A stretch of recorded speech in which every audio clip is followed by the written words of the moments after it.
Welcome y'all to the Reality or Not podcast with your boy DJ Reality, aka Sean, and your boy Brian Clancy from Nothing New Under the Sun. What's good with you, Brian? How you doing? What's up? What's up? What's up? You know, I'm blessed and impressed with the life God gave me. What about yourself, sir?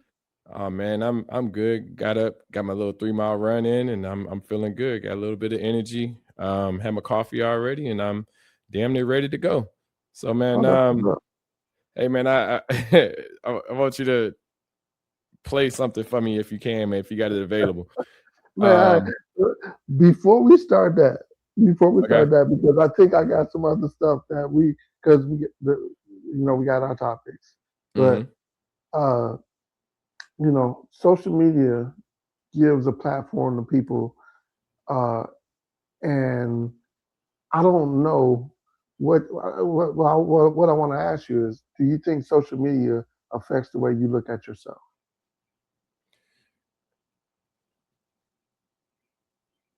Yes and no. And I say that as in, yes, I mean I'm influenced by social media, but it's a small part of the bigger picture.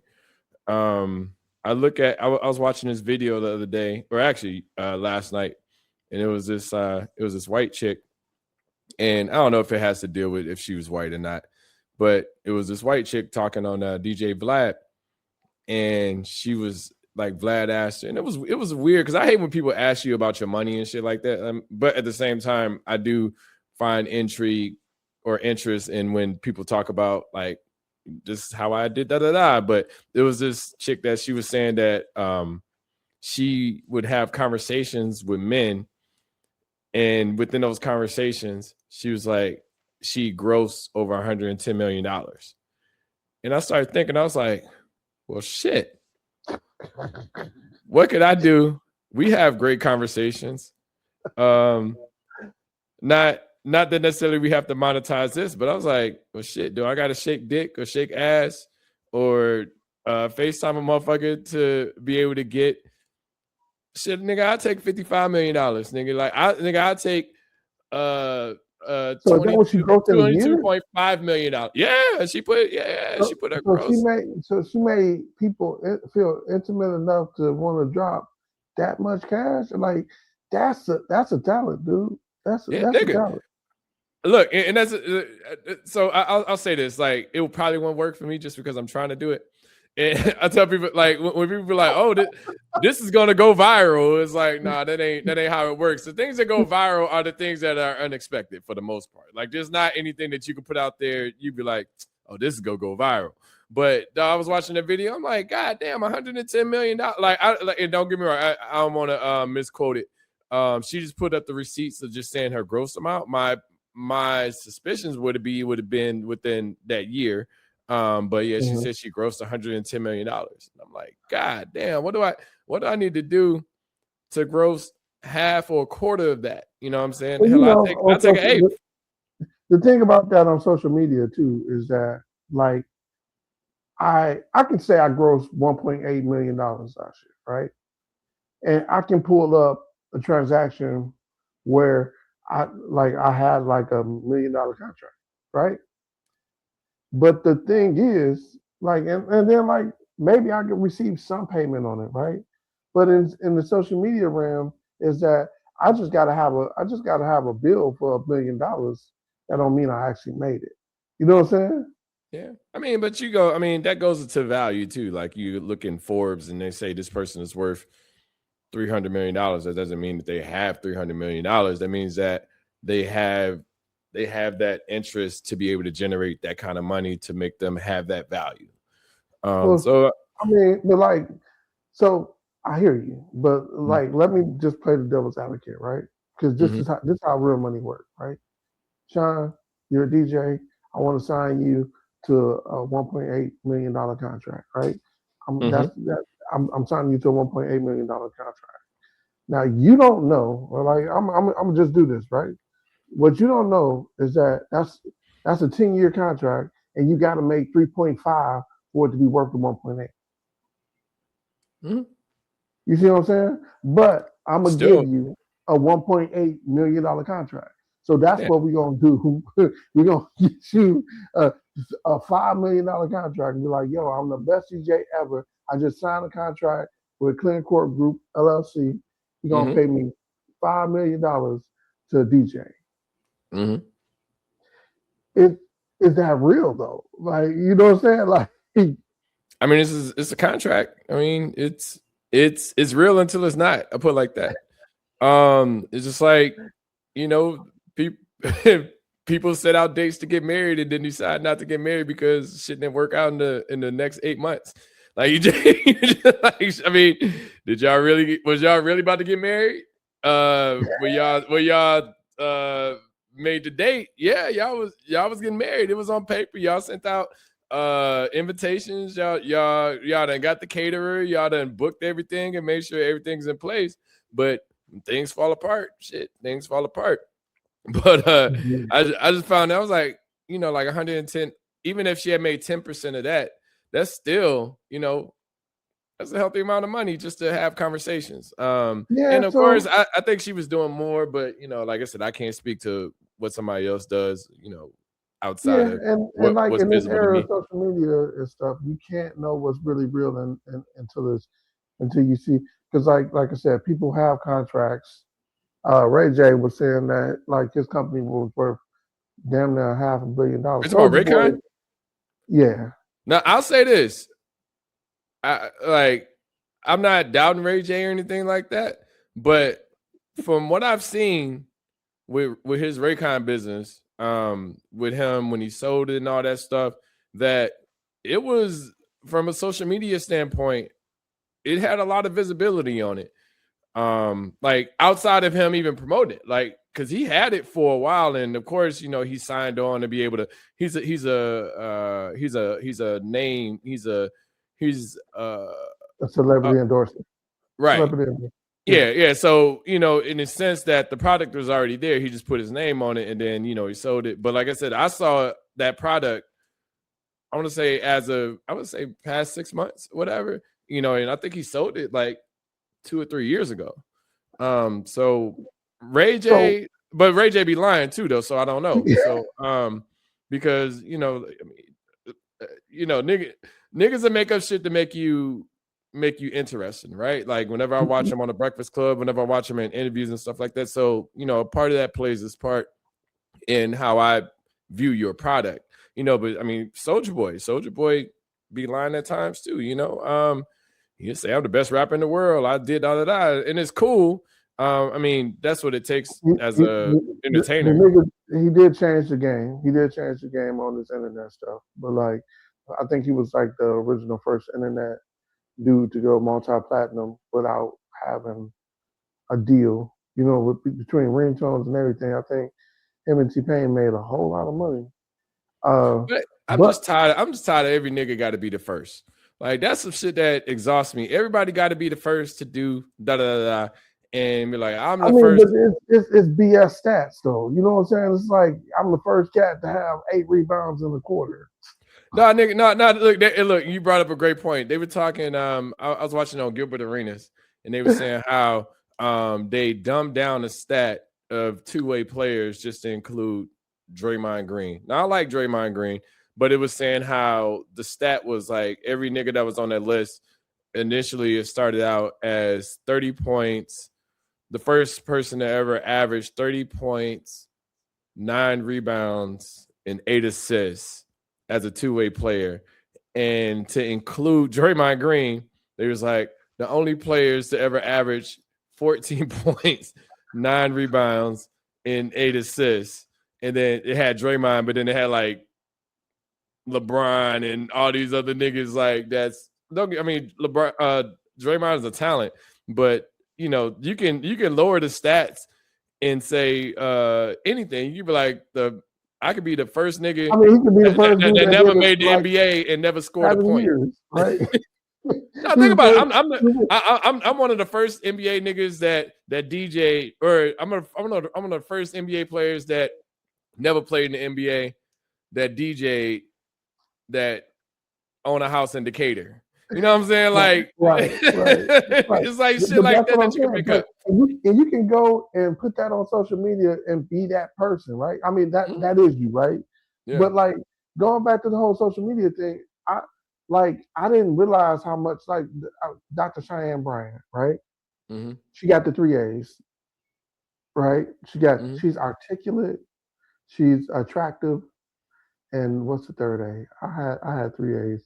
She's articulate, attractive, and Asshole. that was no dang, I didn't lost my train of thought. But attractive, I don't know articulate, who this and is, but she cute though. huh? I said, You had never seen Dr. Cheyenne Bryant? is this the one that was making up the statistics and shit, or making up her degrees I'd recently? agree. Yeah. So she Oh may or may yeah, not. I have no clue who this woman is. I mean, Really? I've never listened to her. I guess.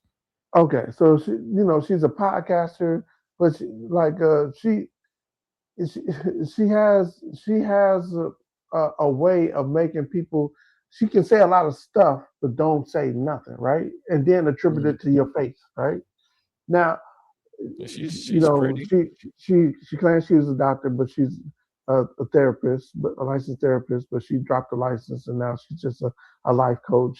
And now all that, like, it doesn't matter if she's right, if she's popular. Like, I think that's what this social media thing does. If you're popular, then you can be right. You know what I'm saying?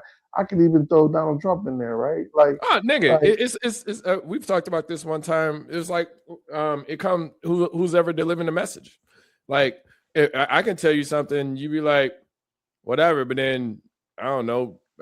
Drake can tell you something, you be like, oh man, that nigga is philosophical. You know what I'm saying? Like it's just how it is. It's like but the Cheyenne Brian, I'll say this, from a like just from her perspective. I feel like a lot of things are common sense, and when you can tell people certain things, it's just how they digest it or they take what you're saying. It's like even with Kevin Samuels.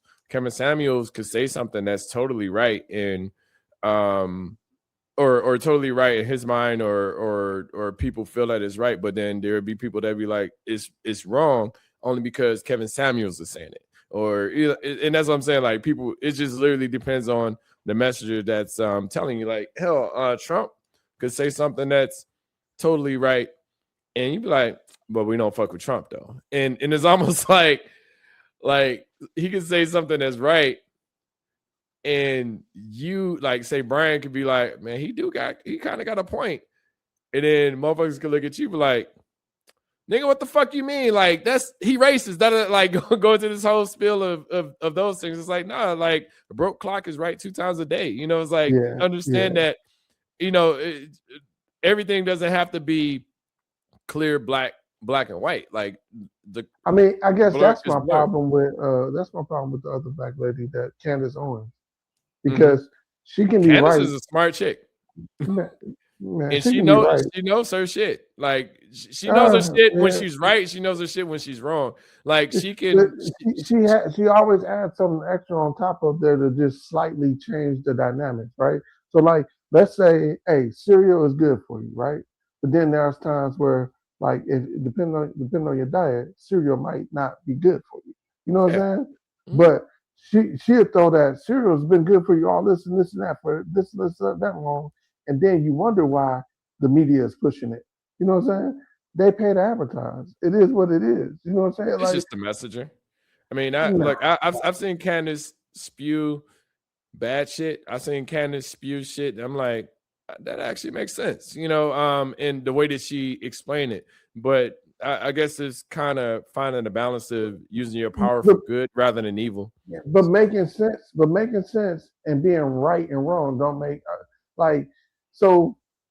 If it makes sense, and then you tilt it to where it's like, hey, black people are traditionally Republicans, traditionally have conservative views, which I believe, right? We a lot of black people have conservative views, right? Mm-hmm. But for you to say like that's the like for you to say a party of people that don't fuck with us, that don't want us to vote, that constantly put stuff in between us. You know what I'm saying? To vote. then you kind of skewed your message. So like again, another one of those people that you know they get the juices flowing, the controversy flowing, and then all of a sudden, like it's better to be popular than be right. But and to your point, being a parent, I see that all the time. Where like I'm telling my son stuff, I'm like, yo, you do this, that, right? He Mhm. listens to some kid on YouTube say, hey, dad, they rent cars like this and this and that, and I'm like, what did I tell you? How you know? And like, people, please check credibility before before you go spewing this stuff. Like my mom would go and repeat what somebody else is saying. Stop saying it if you don't know it's right, because that's how stuff that's how stuff get twisted. Like in Michigan, we had this thing where there was like it was a civil it was like civil rights. They called it the civil rights amendment to our constitution, to the Michigan Constitution, and pretty much it read that no person should get preferential treatment, right? So that's how it read, but it was to get rid of affirmative action, right? Because they was calling affirmative action preferential treatment. And so like that's that whole bait and switch. It's like it sounds good because my mom was like, yo, like yeah, we don't need preferential treatment. Like they need to get out the mud. Like but then when you find out that it's tied to hey getting into University of Michigan, they got a point system because you black, and you be like, oh, y'all get rid of that? Well, you said nobody should have preferential treatment. Well, we weren't talking about preferential treatment. We were just trying to get treatment. You know what I'm saying? Yeah, we trying to get visibility. I mean, I was a huge supporter of affirmative action, and the only reason why I wasn't a supporter just based off of quote unquote preferential treatment. I was a supporter just because it gave opportunities for others. I feel like sometimes when people were looking at that, and we'll go back to the social media thing to jump to the next topic, but I feel like when affirmative action was a thing, which is not essentially today. But when it was a thing, when I remember it was protests and stuff like that, I was like, wait a minute, we're fighting to get visibility, to get the opportunities that others already have. We're not fighting to take away the opportunities that you have. Our like one spot for us doesn't take away a spot for you. We're fighting for a spot. You know what I'm saying? I think that's where it kind of got lost in the sauce on if people like people looked at affirmative actions was taking away the opportunity for other whether because it's only shit technically one race that it would be quote unquote against because everyone else kind of falls under the affirmative action umbrella, so it's just like it's given. It's not even a whole race because women would definitely be like, so it's not even a Yeah, whole race. yeah, it's just literally the yeah, it's literally just one group of people that you would think that it would impact, but it wasn't, and I can make up a number and say this is why. And it may um not be that because they may be queer or gay. yeah, I can So, make up a number and be like, yeah, this is why Jason Couture didn't get in and this is why Imani Jackson got in. It's like no, it's like they got in because they were given an opportunity. That doesn't take away from what Jason was able to do. well, they're saying that if his seat wasn't filled up, then Edward would have had an opportunity to be great again. You know what I'm Edward saying? could have Edward could have still got in. Like that's the problem. Like it wasn't that Keisha was taking Edward's seat. You know what I'm saying? It's just like Keisha got the opportunity. You know what I'm Well, saying? see, So I am all for affirmative action as far as giving opportunities where people would not necessarily look. It don't have to be a quota. It don't have to be a quota. I'm just saying, get me in front of there, and I can show you my value outside of some other, outside of just being a great student, right? yeah, Outside, like the NFL with Brian Flores, right? And him suing the NFL because like they had to The at least coach. interview Yeah. one candidate, one minority candidate, which Mm-hmm. was a black man or basically a white woman, right? Mm-hmm. Uh, you know, so I still feel like that was a show of good effort and faith, right? Like to say, hey, look, we got a league that's 82% black. You know what I'm saying? Like we got commentators, we got people who know the game, but we can't have at least an interview with Yeah. one black dude. You know what I'm saying? And they was still doing their thing with that because like that's the reason why he sued them because they had hired the other dude, but they just would doing their due diligence to the Rooney Rule or something like that. Yeah, no, so I mean, essentially, because what ended up happening with him was, it's a little bit more context where, like he had got, was it, what's the coach for North Carolina now? Used to coach New England. Belichick. Yeah, Belichick sent the wrong congratulatory email to or message to the coach that ended up getting the position. But it was Why? like it was Because like both of days. them were from the Belichick tree, right? Yeah, and it was like days ahead. So Yeah. it's like, well, how did that end up happening if I just interviewed for this position? But I mean, I think life, I don't know, man. We can't. It's tricky with that situation because for us, I mean, of course, I mean, people hire internally within these companies, but they still go through their due diligence to do an interview with you. But we don't really have a lot of ground to be able to say, well, that was prejudice or racist or anything like that because we just don't have that footing within that company. But I mean, he's already in the NFL, so I guess it makes it a little bit easier for him to be able to do that. But that happens all the time, where we just bring in all of the people that we say we're interview with, even though we've already made a decision on who we're going to go with. So Yeah, but then I just don't see it as, I see it maybe prejudice. I just don't see it as a racist thing, but I can be totally wrong. So I think it's the opposite way around. I think if you control the jobs, then you can be racist. If you can't control the jobs, then you can be prejudiced. So like, but the prejudice part of it is that, like, is the scenario that I just gave, is that I interview Edward Smith on Wednesday, then I interview Brian Flores on Thursday. I really liked Edward. I'm going to pull a trigger on Edward, but I'm still going through the due diligence of doing the interviewing. That's not a racist thing. but That's the preference thing.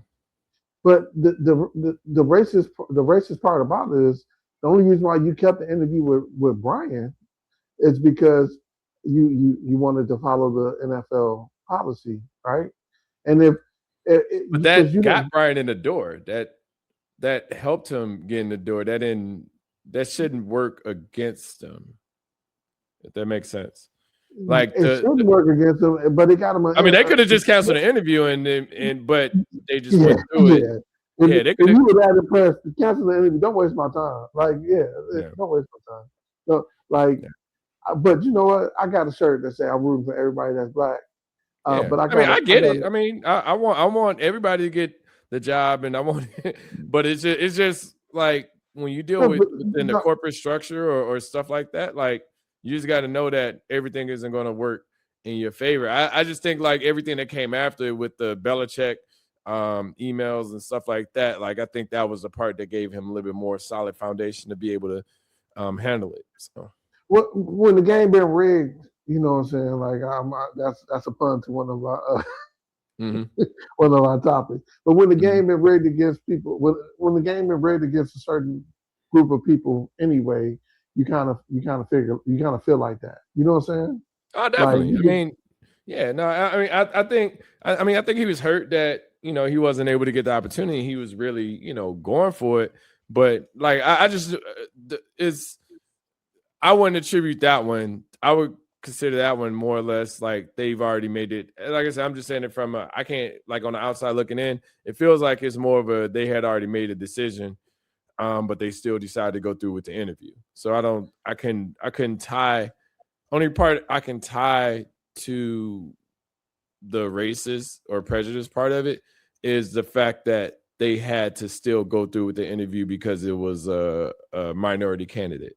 But I see that as a kind of a plus, you know what I'm saying, from the visibility Well, see, standpoint of like, I feel hey, like they should have rewrote the rule to do it. Rewrote the rule to interview the minority first. Right. then I feel like the rule, in my opinion, is just almost just a version of affirmative action at the highest level. You know, so it just makes And that's it. what I was saying. I agree with that type of, like, just give me an opportunity to be in the room. You know what I'm saying? Mm-hmm. And then I'll Yeah. tell you what I can do. If you still looking for a culture fit after Mm-hmm. I've showed you what I can do, then I'll take my talent somewhere else. And I Yeah. mean, and pretty much like I said, like I was saying, I got a T-shirt that says I'm rooting for everybody that's black, but I'm not rooting for Clarence Thomas. Fuck that nigga with gasoline draws on. You know what I'm saying? Like it's some black people that I would never root for, and that's Clarence, because he's one of the people that wanted to close the door on affirmative action, even though he benefited. So Mm-hmm. like you got Yeah, that's how he damn near slime got his ball, seat. huh? That's how he damn near got his seat. I mean, the fact that he replaced Thurgood Marshall, no, that's crazy. And Yeah. like you look at him and you think about his ethics, and like it's crazy that the Supreme Court doesn't have to have an ethics policy. And you're Mm-hmm. like, dog, if any people should have it, it should be the Supreme Court, right? Yeah.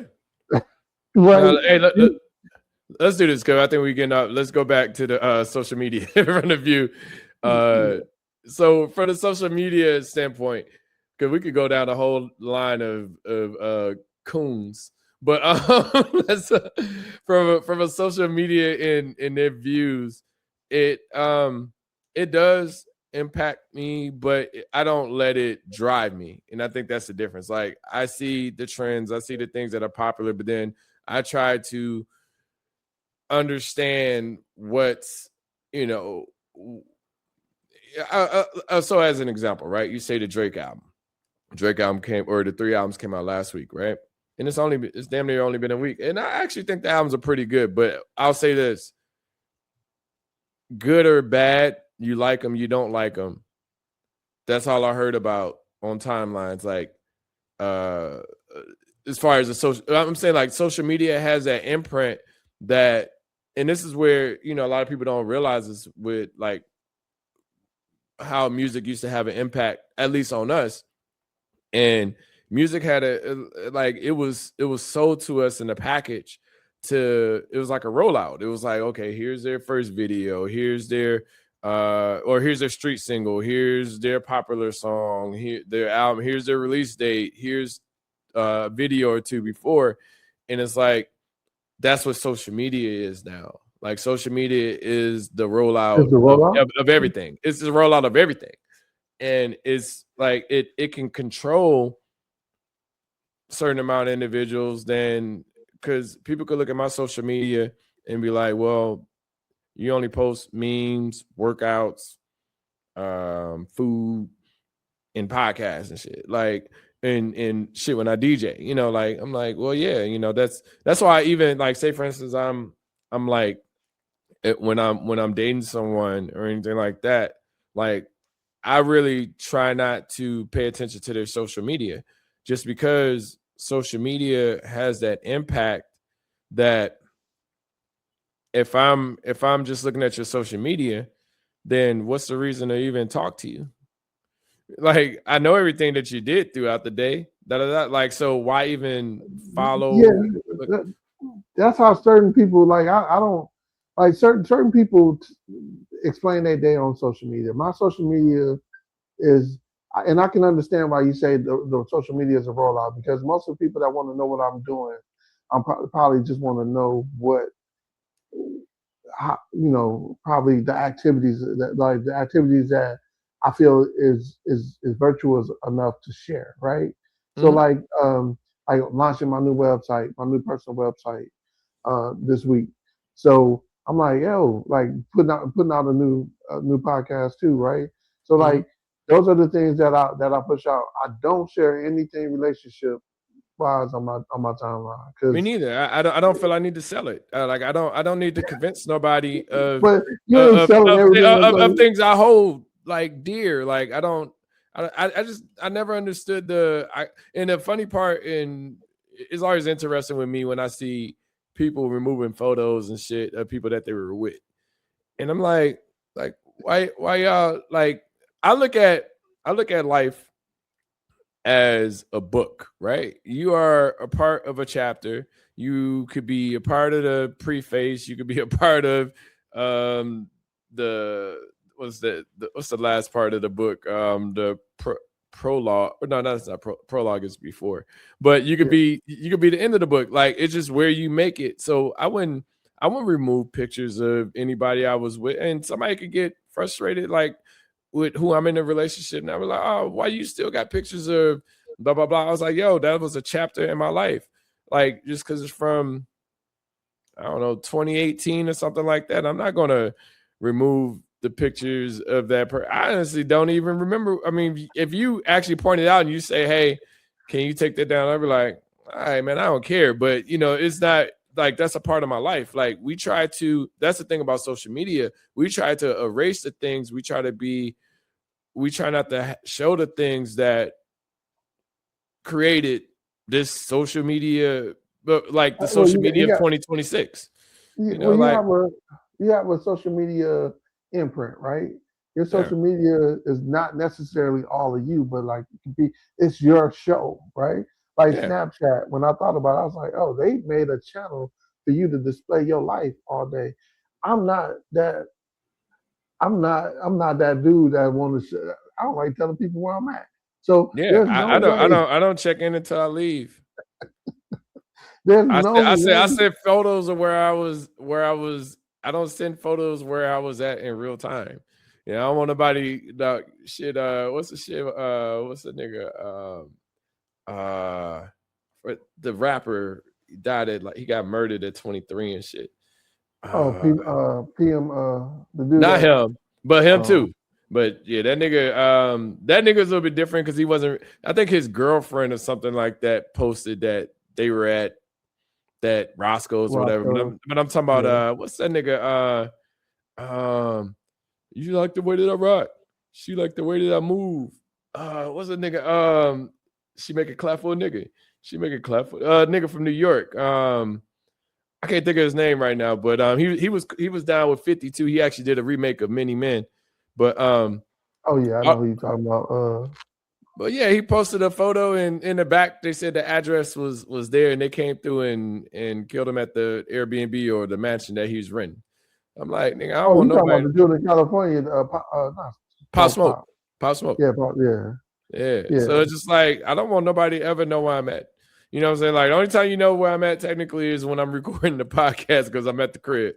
You know what I'm saying? So I'm either on the couch or I'm in the podcast room like that. And shit, I don't even post these right away. So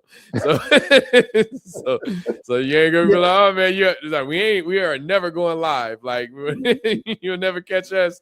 Like talking about like we might go live for 5 or 10 minutes, but we ain't going live for no fucking hour and a half. We get canceled immediately, nigga. Like for the shit I say.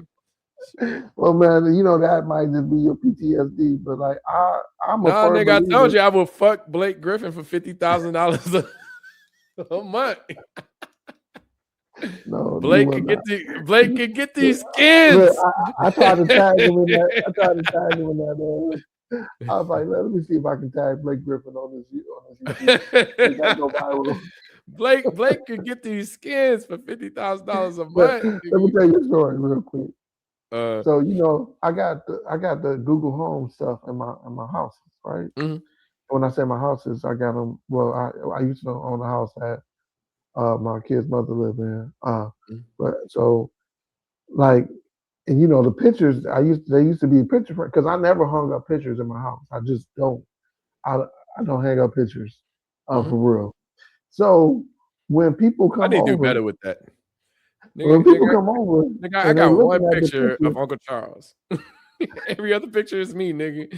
Like, nigga, I need to do better than that. Like, nigga, yeah, ain't no pictures in the house of I, I, anybody else except I me kind of and one subscribe to photo of that. Uncle Charles. I kind of subscribe to that casino life we were living, right? If I can't, I gotta be able to leave stuff for 5 minutes, and then like, Yeah. do I want people to know where I'm here or where I'm not here? No, that Like was I can heat. never. Never attach Yeah, yourself to yeah, anything yeah, that you can't leave within 30 seconds. yeah. Yeah. So I kind of subscribe to that, and then like the other thing is my pictures. And like I'm not a real big picture taker, and so when people when they catch me and they get, oh, let's take a picture, you know what I'm saying? Like and it automatically go like my stuff go some of my stuff automatically go to my little Google Home stuff, right? But Mm-hmm. when somebody asks me about it, I'll be like, yo, that was a chapter in my life, and if you can't if it bothers if it if it bothers you seeing it, like sometimes now I just took them all off too because I was like, you know what? It's not even worth having this discussion because that's why I don't really do the social media thing because I'm not also trying to be one of these viral people that be like, yo, I'm this, I'm that. I don't need like people on the need to know basis. My social media is just what you need to know about me. Mm-hmm. And social media does affect me because I can see how, somebody can make $110 million based off Man, that how bitch they, said 110 million. how, I was like, oh man, shit. she basically did a funnel. I was like, let me show these toes. And then, I She was like, basically did a I would. funnel. Like you got to think, like doing the marketing and doing internet like work. Mm-hmm. She had to create a funnel where she took followers from other people and just funneled them into this product where she can give them a experience where they basically feeling like she one on one with these people, right? Yeah. Like that to me that's talent. I don't have talent like that. I don't have the talent to snake oil people uh, to thinking that hey, like get close to me and you be closer to the money. Nah, like look, you got to bring something to the table so we can all get the money together. Because like just being close to me ain't gonna help us. We got to get the bag together, you know. Yeah. But the social media is a representation of people, and I think sometimes this popular stuff that people think that like I'm gonna definitely say Dr. Cheyenne Bryant because she just popped off on Teray, and I think that this social energy that you get from having people like and subscribe and comment, you know what I'm saying? Like that's one thing, but being famous and infamous can't be the same, right? And then how many people want to be famous? And if you want to be famous for Blake Griffin filling up your butt With nut. Go ahead, Blake. 50,000. Come catch this. oh, I ain't gay though, no. but come catch this. No, you see what like so you Hey, can't like it's just where you don't let social media like pause. even I these didn't say people that's pause. getting don't let social media have you out here doing some wild ass shit. Yeah, no, I feel you. Like like you said, it's definitely integrity in the things. I can't subscribe to selling somebody a fantasy.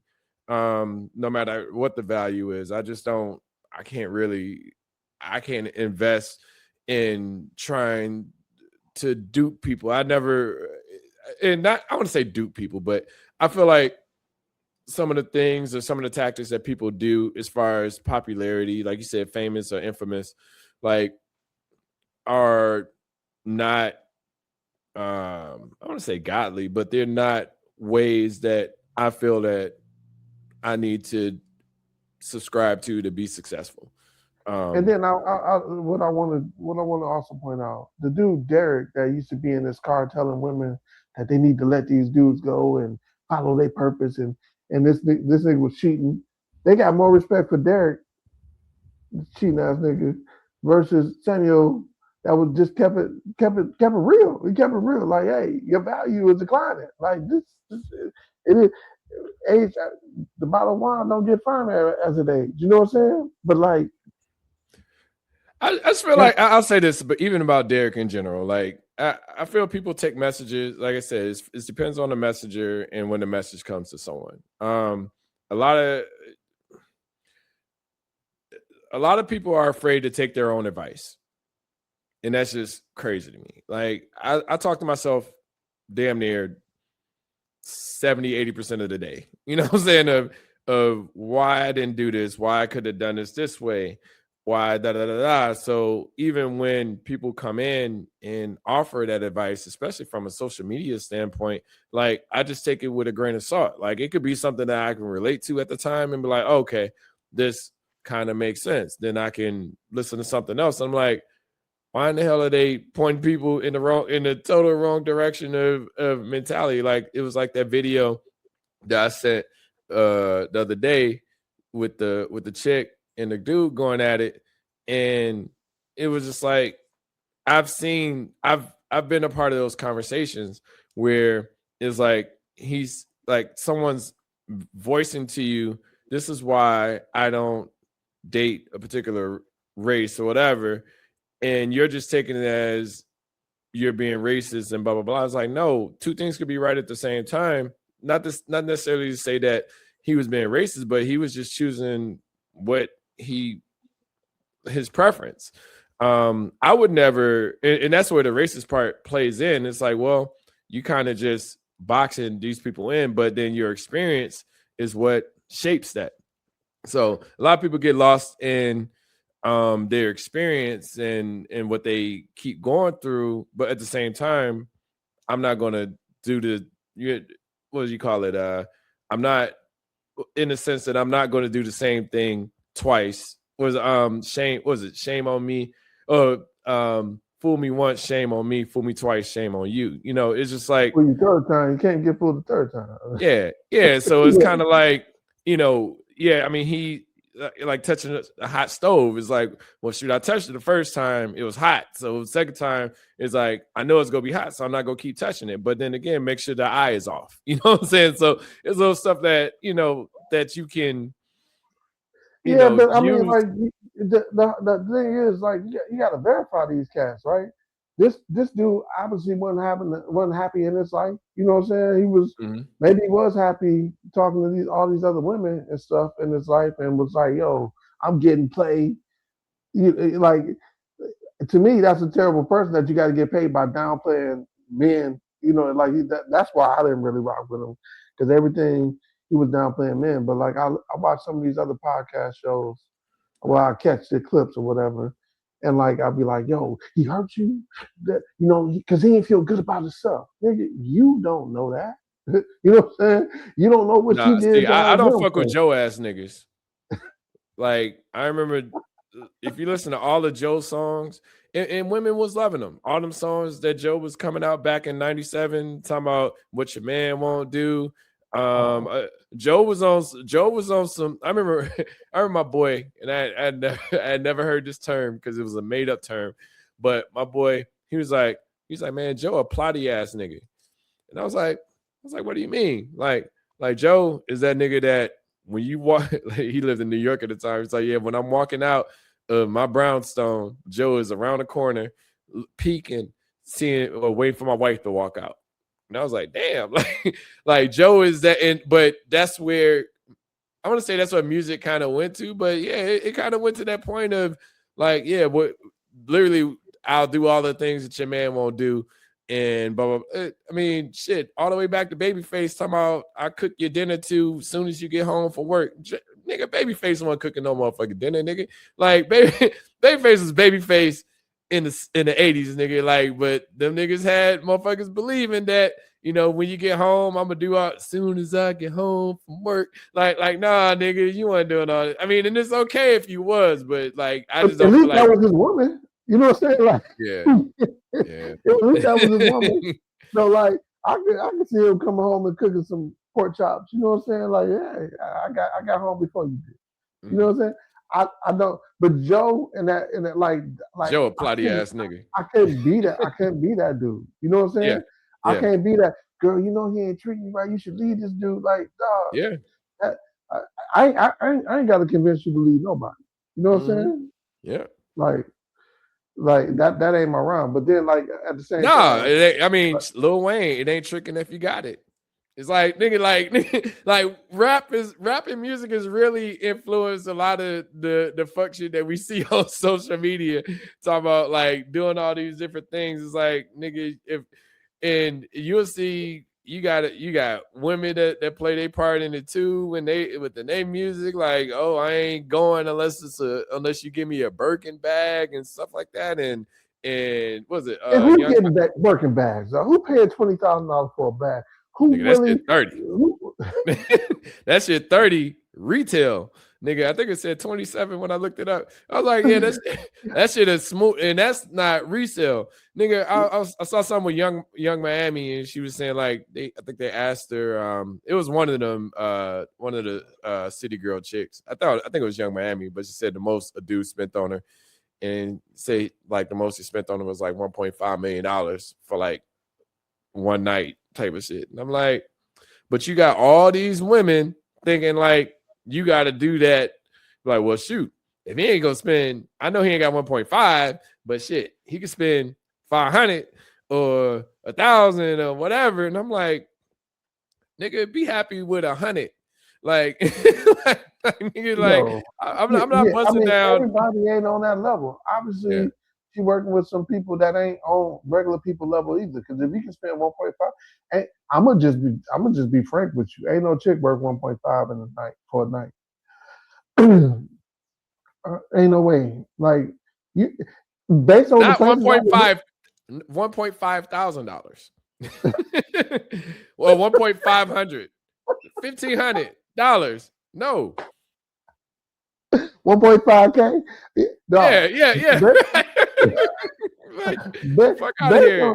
Based on what I see in the real world, dog. Did I tell you about Costa Rica? All right, I have to tell you about Costa Rica. My people that know about Costa Rica, let them know about Costa Rica because it's crazy. I want a full story about Costa Rica. Now, this one thing I want to give a little preface, and I know we got to drop soon, but so my mom went to the hospital the other day, and I'm not in my hometown. My sister's not there either, so we were trying to figure out like, well, either we send her, like we pay for this whole shuttle thing to get her home. I think it was like maybe $70 or something like that, or we just have somebody come and pick her up. So me personally, I was like, well, let me try to see if I can find a family member that's there that can get her.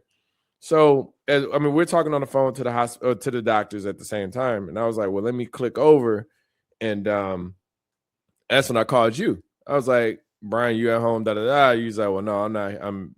I'm at my other house. Da da da. I was like, okay, cool. Well, you said I'm not in town. I was like, okay, cool. Well, like my mom's at the hospital. Is there any chance that you know anybody that go pick her up? He's like, well, let me call CC and see if that's a possibility. So you got the phone. I click back over, still talking to them about all of the medical stuff. Then you call back. He's like, hey, she's able to go and pick her up. I'm like, all right, cool. So nothing to schedule or anything like that. So when CC gets there, and like I said, I don't want to fully tell it from, this is what I got from you, but you was like, when CC got there, it was another shuttle already there to take her. So essentially, they got there at the same time. So she was coming in the room at the same time, and the transport people was coming in at the same time. Yeah, because she had tried to call her when she was outside to say that she was outside, but she wasn't answering the phone. Yeah. So all the men said she wasn't able to take her because of transportation. So I call. Well, my sister ends up texting us. Whatever. So couldn't find out there's a shuttle. Blah blah blah. So I call you. I'm like, hey, my bad. Da da da. I thought, but this was my understanding. We needed somebody, and I clicked over and said, hey, Brian has someone coming to go get her. So I didn't understand the whole shuttle thing, but that's not the big deal. So I talked to my mom, called her the next day, it was the next day. Called, I was like, hey, everything is cool, blah, blah, blah. So everything's fine, blah, blah, blah. But then I was like, well, hey, can you do me a favor? Can you just call Brian and say thank you? Just for giving her like for showing up. She's like, wasn't nobody there. No, she said, when did they show up? I was like, they showed up to give you a ride. I was like, CC showed up to give you a ride. It was 20. I'm gonna give people context. It was 20 minutes in between the call and her actually getting there. Yeah, it wasn't. Yeah, it wasn't. I mean, in the whole idea, it was an hour. It wasn't 45 minutes. It was like 22 minutes. And even the doctor was telling us like it's gonna be like a few hours before they can even do it. So I was like, well, shoot, I don't want to just sit in there. So like you said, it's only 20 minutes in between that. I'm glad you add that context. So, she was like, well, why I gotta thank them? I didn't. But I was like, because somebody went out of their way to help you. And I reached out. I didn't have to reach out. I mean, I did it. I'm not trying to get kudos for that or anything like that, but I reached out just because I'm like, well, everybody, this is a situation. Nobody wants to spend $70 to take somebody 5 minutes away. And I was like, well, why don't we just, I was telling my sisters, like, well, why don't we just Uber? And it's like, well, that might be it. Like, mom get like that kinds of noise or whatever. And I'm like, that couldn't be no more than like a $15, $20 Uber ride. It's Muskegon, whatever. But she was like, well, I don't know Brian's number. And I was like, man, it'd just be nice if you called him and said thank you. That was like, he didn't have to do this. CC didn't have to do this. We are trying to get you. We are doing this for the sake of you, to get you home. Like that. Like, I'm not like, Brian's not doing this for credit. CC's not doing this for credit. I'm not doing this for credit. We just want to be able to get you home. But at the same time, say thank you in the sense that somebody came to help you out, So can you play that voicemail that you have? Let me give you my breakdown on the two. Right?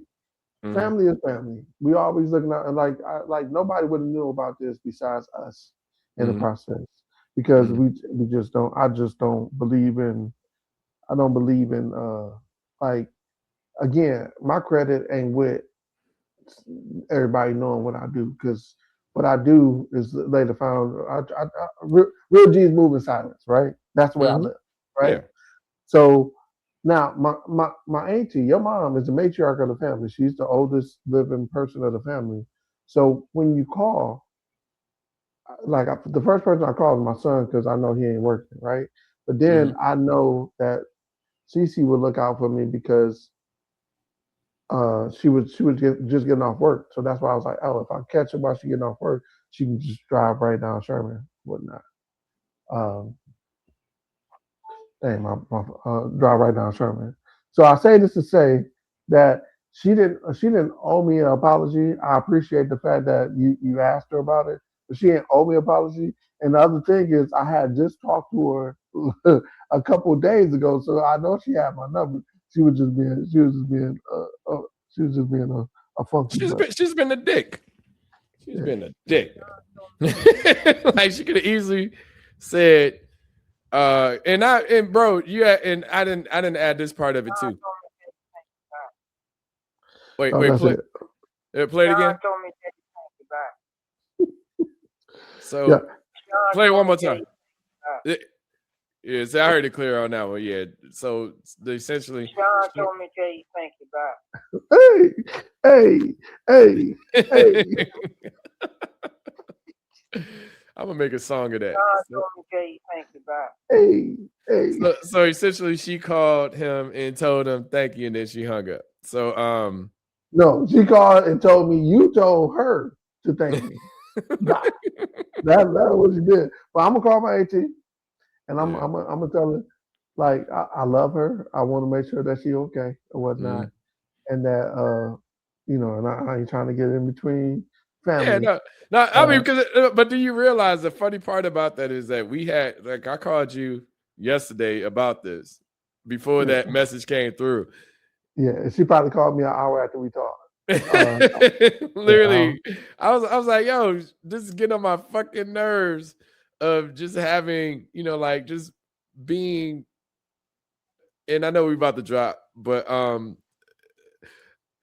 knowing that people are doing things for you, and I want to say taking them for granted, because I feel like my mom, she doesn't take everything for granted, but sometimes she takes family for granted because it's the difference between like entitlement versus family values, right?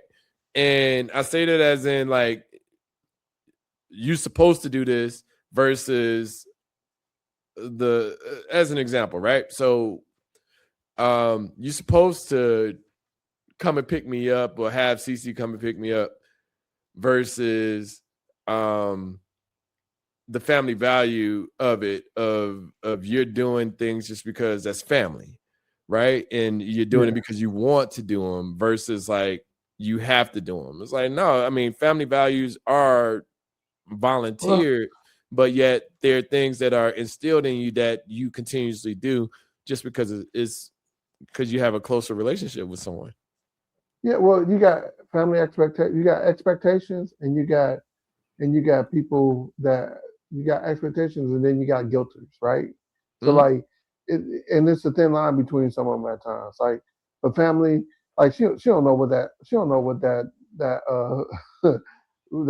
that favor is going to cost me in the end. You know what I'm saying? Like, cause ain't nothing free. You know what I'm saying? Yeah. Like she don't know what you might have been beefing with CC at the time, but but I mean, you don't know what's behind the effort and the energy to make sure that you're safe or you're at home and stuff like that. And that's why I tell people all the time, like, you don't know what people are going through. And you got to be conscious and aware. Like that's the empathy part of I'm gonna just say relationships, but just being kind. Like understanding that, like I might not be in the best of moods, but at the same time, when I'm talking to you, I'm gonna talk to you not necessarily jovial, but I'll still.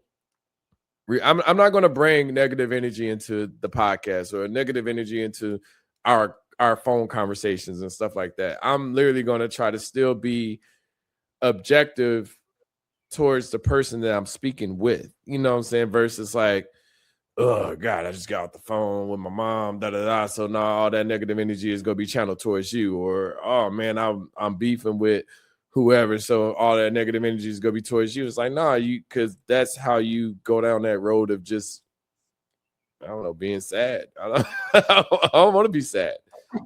Like fuck that. Like nigga,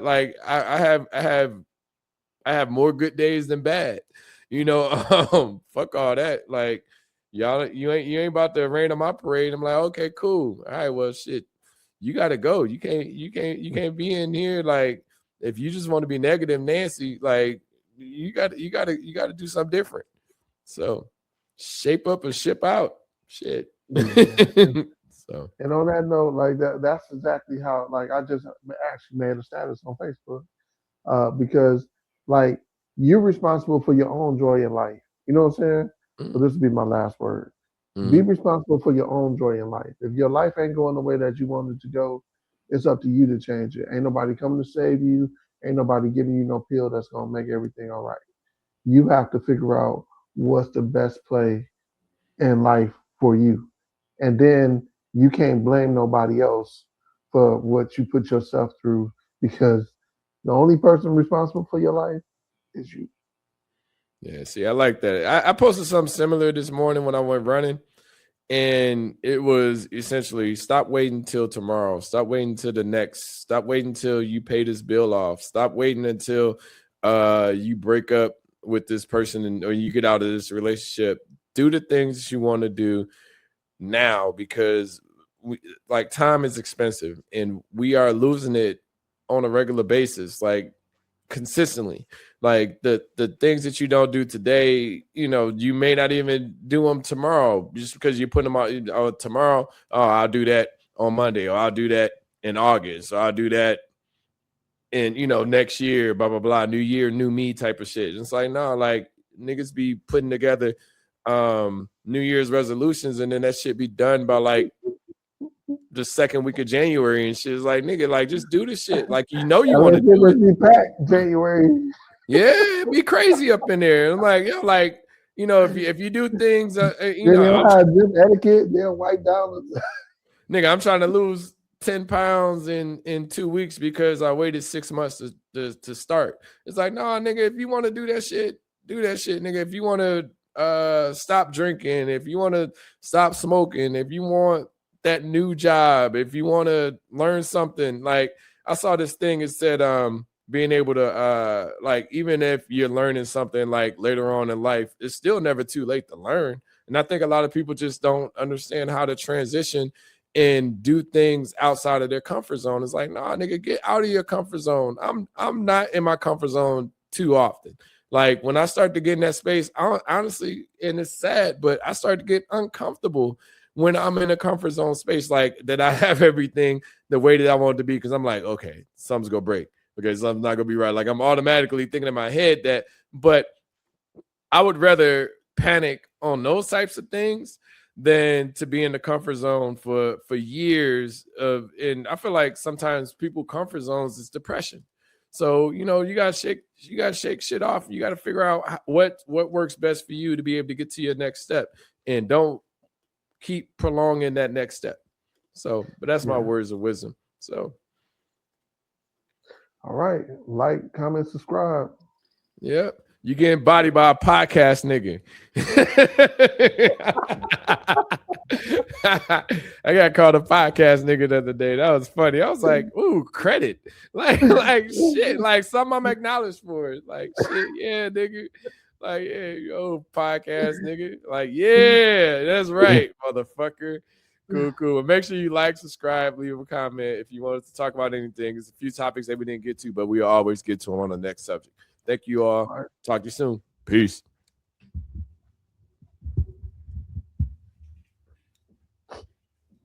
Getting bodied by a podcast.